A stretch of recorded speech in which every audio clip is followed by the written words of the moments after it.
Next हमारा आता है हाई लेवल ऑफ एफिशिएंसी।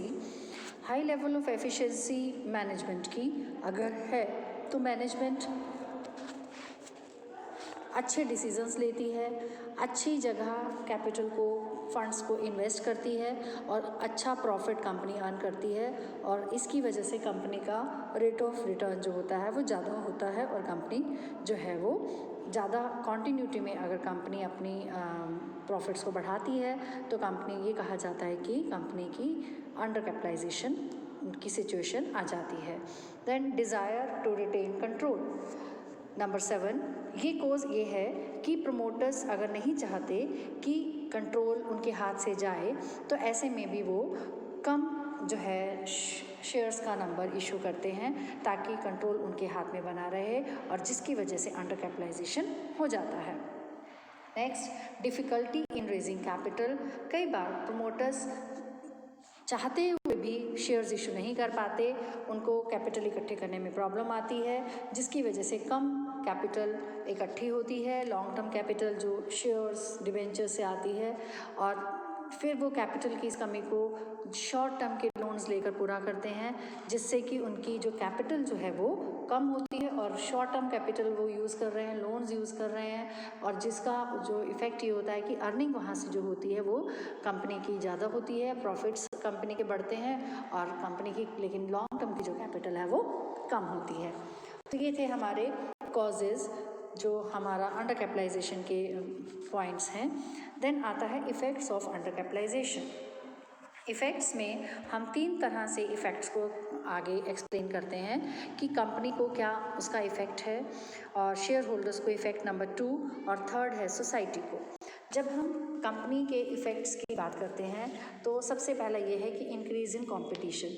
जिस इंडस्ट्री में प्रॉफिट्स कंपनीज ज़्यादा अर्न कर रही होती हैं, रेट ऑफ रिटर्न ज़्यादा होता है, वहाँ पर कंपटीशन भी ज़्यादा इसलिए हो जाता है क्योंकि नए बिजनेस भी उसी में खुलते हैं, नई कंपनीज भी उसी में आती हैं, और जो पुरानी कंपनीज हैं उनके लिए कंपटीशन बढ़ जाता है, और इसका ये इफ़ेक्ट ये होता है कि उनका प्रॉफिट कम होना शुरू हो जाता है।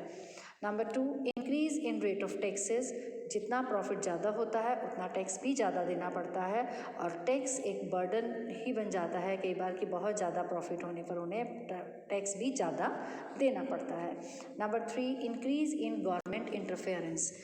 जो कंपनी ज़्यादा प्रॉफिट अर्न करती है तो उसमें गवर्नमेंट की इंटरफेरेंस इसलिए बढ़ जाती है क्योंकि प्रॉफिट ज़्यादा होते हैं तो गवर्नमेंट को ये भी लगता है कि कहीं वो कस्टमर्स को ज़्यादा प्राइस पर तो नहीं प्रोडक्ट को बेच रहे, या कस्टमर्स को इसमें नुकसान तो नहीं हो रहा, सोसाइटी को कोई लॉस तो नहीं हो रहा जिसकी वजह से उन्हें ज़्यादा प्रॉफिट्स, वो सोसाइटी को कोई नुकसान तो नहीं पहुंचा रहे, जो कंपनी जो है प्रॉफिट्स अर्न कर रही है वो प्रॉफिट्स जेन्युइन है या नहीं, इसलिए गवर्नमेंट का इंटरफेरेंस बढ़ जाता है।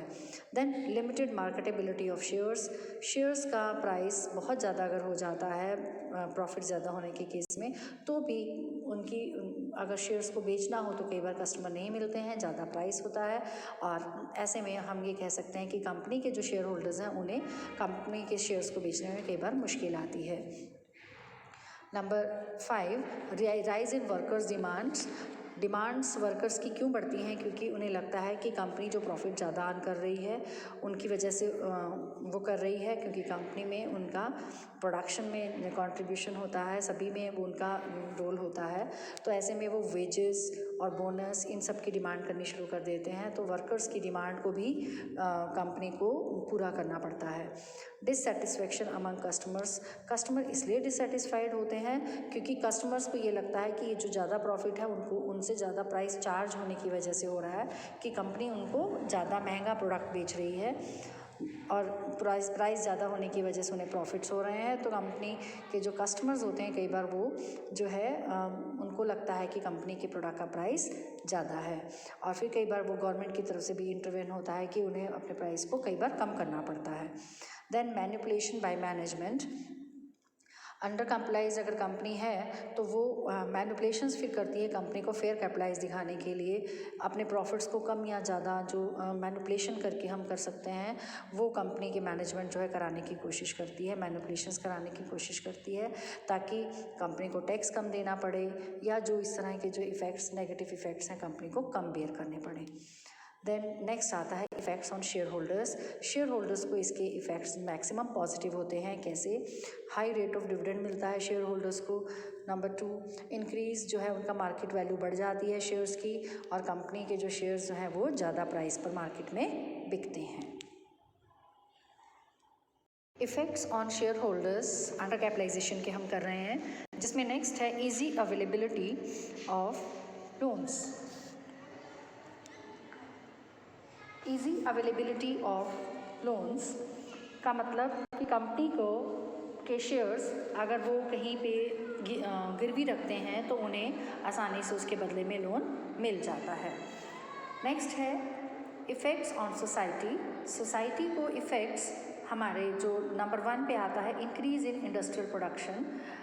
हमारा बिजनेस का एक्सपेंशन अगर होता है, इंडस्ट्री में नई कंपनीज़ आती हैं, नया जो भी बिज़नेस शुरू होता है तो प्रोडक्शन बढ़ती है, तो इंडस्ट्री जो है वो राइज़ करती है, प्रोडक्शन बढ़ती है, और जब नए कंपनीज़ आएंगी तो उसका इफ़ेक्ट पड़ेगा कि कंपनी का इंडस्ट्री का प्रोडक्शन बढ़ता है। Number 2, advantages to consumers. Consumers को ये एडवांटेज होता है कि कंज्यूमर को बहुत सारी वैरायटी मिलती है प्रोडक्ट्स की और फेयर प्राइस पे मिलती है। क्यों फेयर प्राइस पे मिलती है? क्योंकि कंपटीशन भी बढ़ता है। हमने इफेक्ट्स ऑन कंपनी में पढ़ा कि कंपटीशन बढ़ता है, तो जब कंपटीशन बढ़ेगा तो हर कंपनी को प्राइस जो है फेयर रखना पड़ेगा, जो जेन्युइन है वही वो चार्ज करेगी और कस्टमर को वो फ़ायदा होगा। Then increase in employment.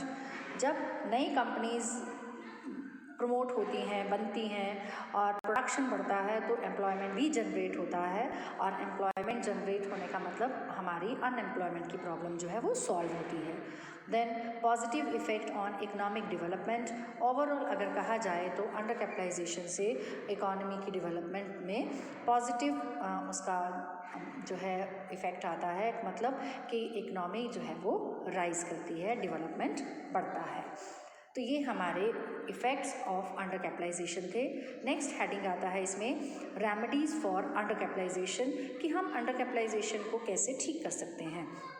Number 1, issue of bonus shares. हम सब जानते हैं, हमने अकाउंट्स में जब इशू ऑफ शेयर्स का चैप्टर पढ़ा था सेकेंड ईयर में कॉर्पोरेट में, तो हमने ये पढ़ा था कि बोनस शेयर्स जब इशू करती है कंपनी तो कंपनी की शेयर कैपिटल तो बढ़ जाती है, लेकिन कंपनी के पास पैसा नहीं आता क्योंकि फ्री जाते हैं। देखो, बोनस शेयर्स और राइट शेयर्स का मतलब ध्यान से समझना चाहिए।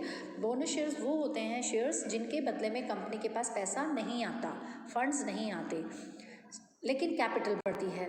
दूसरी तरफ जो राइट शेयर्स होते हैं उसमें कंपनी की कैपिटल भी बढ़ती है, लेकिन उसका पेमेंट भी कंपनी को मिलता है, फंड्स भी कंपनी कलेक्ट करती है।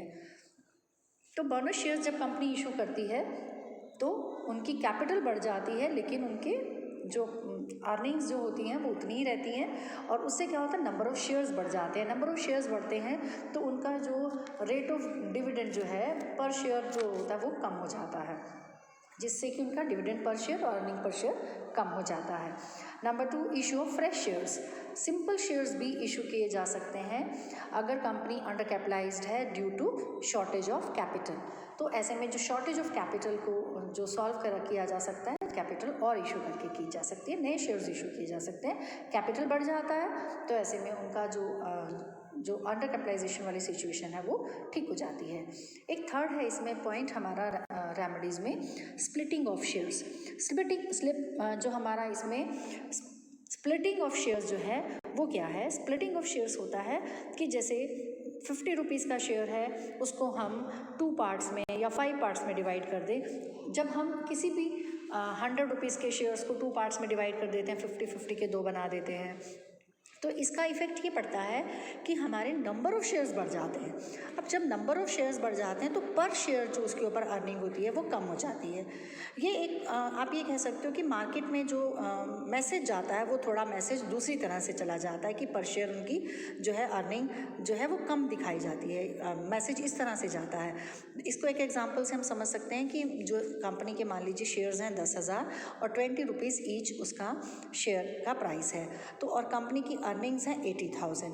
अब देखिए, अगर हम अर्निंग पर शेयर निकालना चाहें तो हमें क्या करना पड़ेगा, हमें 80,000 जो है, नंबर ऑफ़ शेयर्स 10,000 है, तो 80,000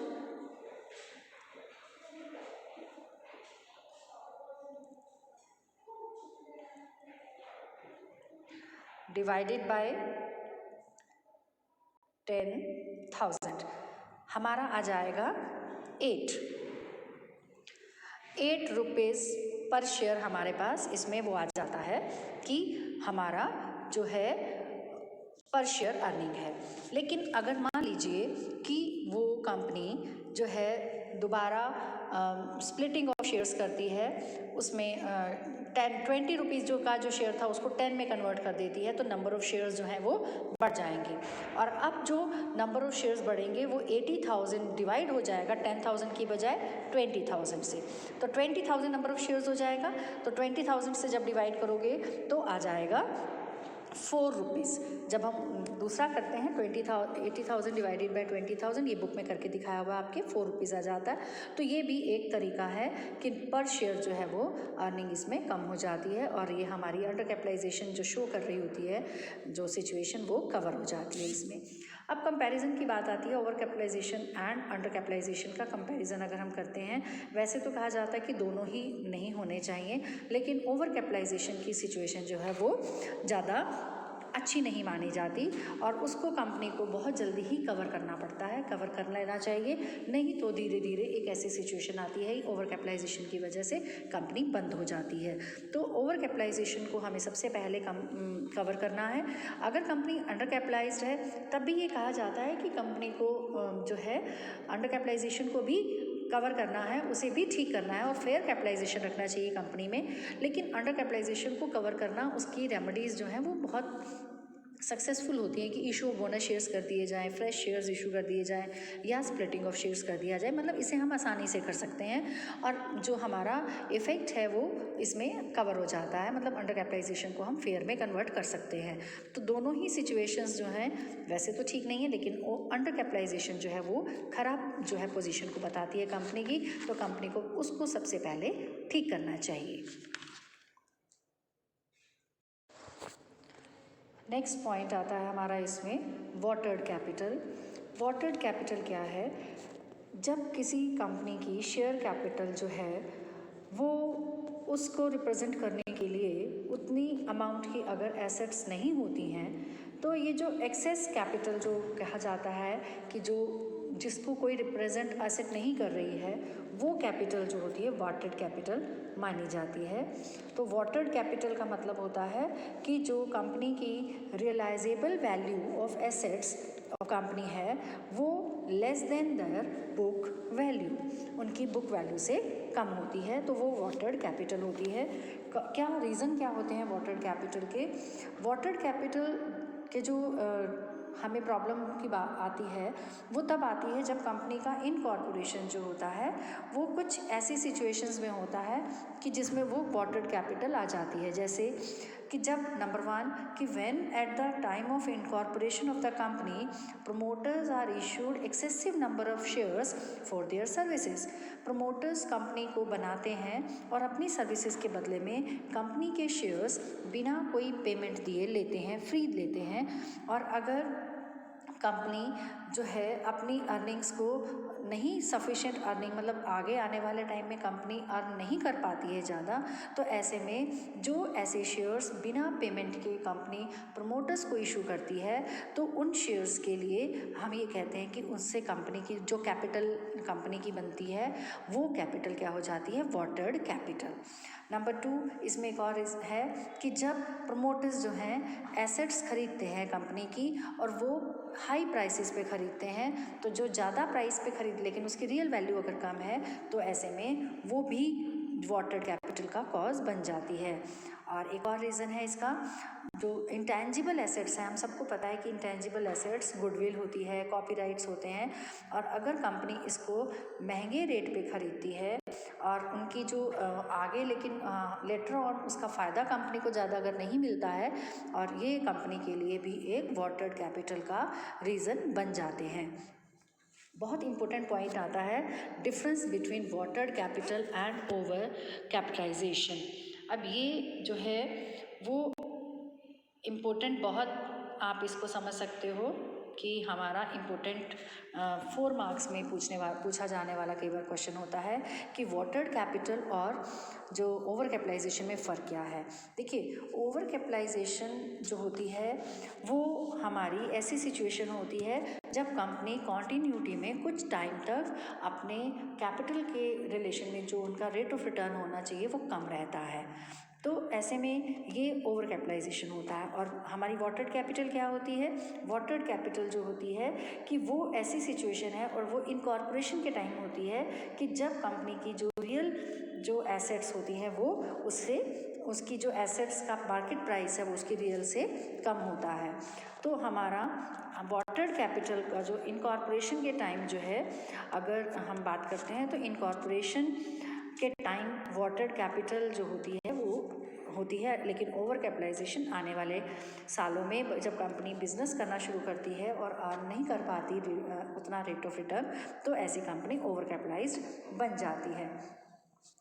अब इसमें हम ये कह सकते हैं कि ओवर कैपिटलाइजेशन और अंडर कैपिटलाइज ये वॉटर्ड कैपिटल का हम इसको एक्सप्लेन इस तरह से भी कर सकते हैं कि अगर हमारी एसेट्स जो हैं वो रियल वर्थ से ज़्यादा रेट पे खरीदी जाती हैं, या जैसे प्रमोटर्स की हमने बात की, प्रमोटर्स को फ्री में अगर शेयर्स दिए जाते हैं सर्विसेज के बदले में, तो कंपनी वॉटर्ड कंपनी बन जाती है, उसकी कैपिटल वॉटर्ड कैपिटल बन जाती है। और लेकिन ओवर कैपिटलाइजेशन जो है वो अर्निंग कैपेसिटी के ऊपर डिपेंड करता है, और वो एक बार में नहीं, कुछ सालों तक अगर कंपनी अर्निंग नहीं कर पाती है उतनी, तब कंपनी जो है वो ओवर कैपिटलाइज्ड कहलाती है। और ये दोनों टर्म्स बिल्कुल डिफरेंट हैं। ओवर कैपिटलाइजेशन जो है वो अलग है और वॉटर्ड कैपिटल अलग है। और वॉटर्ड कैपिटल को हम जो है इस तरह से एग्ज़ाम्पल भी एक है जिससे हम समझ सकते हैं, जिसको हम डिटेल में एक्सप्लेन करेंगे कि मान लीजिए एक कंपनी जो है वो 1 लाख के शेयर्स इशू करती है 10 रुपीज़ ईच, और उस 1 लाख से वो 1 लाख की एसेट्स को लेती है।